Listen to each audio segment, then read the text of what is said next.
ஒருத்தர் சுருக்கமாக பேசக்கூடிய ஒருத்தரை கூப்பிடுறேன். இவரை பற்றி ஒரு விஷயம் சொல்லி ஆகணும். சென்னை ஃபிலிம் ஃபெஸ்டிவல் வந்து ஒரு 5-6 வருஷம், ஒரு 8 வருஷமாக நாங்கள்லாம் அதில் இருக்கோம். அதுக்கு மெம்பர்ஷிப் ஆக்குபை பண்ணுறதுக்கு நாங்கள் கூவி இருக்கிற நேரத்தில் இவர் படம் போடுறேன்னொன்னே எல்லா ஸ்மால் டவுன் இன் தமிழ்நாட்டிலேருந்து ஃபோன் பண்ணி இந்த ஸ்க்ரீனிங்க்கு நாங்கள் வந்தே ஆவோம் அப்படின்னு சொல்லி பஸ்ஸில் ஏறி வந்தாங்க.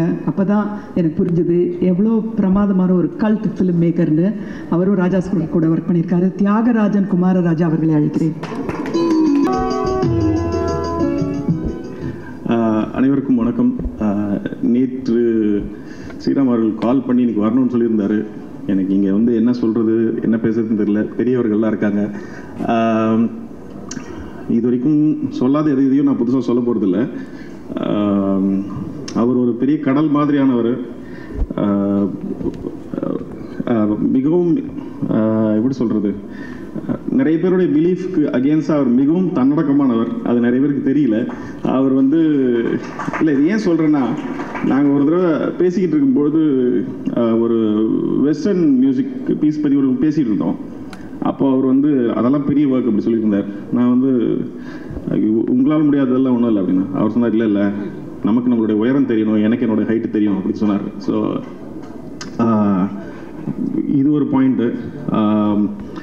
நான் வரும்போது கூட யோசிச்சது என்னெல்லாம் சொல்லலான்ட்டு, பட் நிறைய இருக்குது அவரை பற்றி சொல்கிறதுக்கு.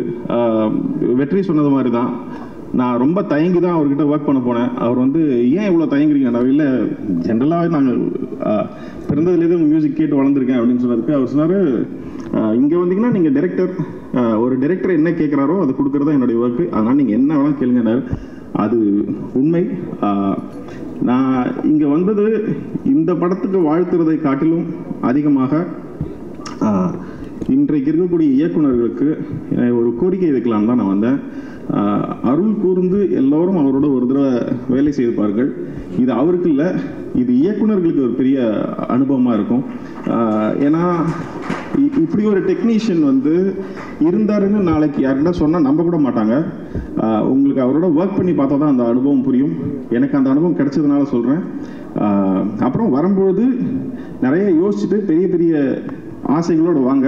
ஏன்னா அவர் ஒரு வனதேவதை மாதிரி எது கேட்டாலும் கொடுக்கறதுக்கு தயாராக இருக்கார். நாம் பெருசாக கேட்டால் அவர் பெருசாக கொடுப்பார். அதனால் அனைவரும் வந்து அவரோட ஒர்க் பண்ணணும்னு நான் வேண்டி கேட்டுக்கிறேன். இளைஞர்கள் அப்புறமா ஏற்கனவே அவரோட ஒர்க் பண்ணவங்க அத்தனை பேரும் அவரோட திருப்பி ஒர்க் பண்ணணும்னு நான் ரொம்ப விரும்புகிறேன்.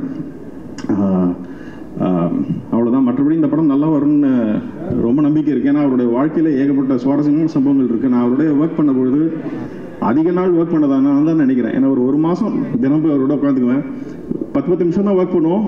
பட் நிறைய கதைகள் கேட்டிருக்கேன் அவர்கிட்ட. ஸோ அந்த கதைகளில் நிறைய விஷயங்களை அருண் படமாக எடுப்பார்னு நினைக்கிறேன்.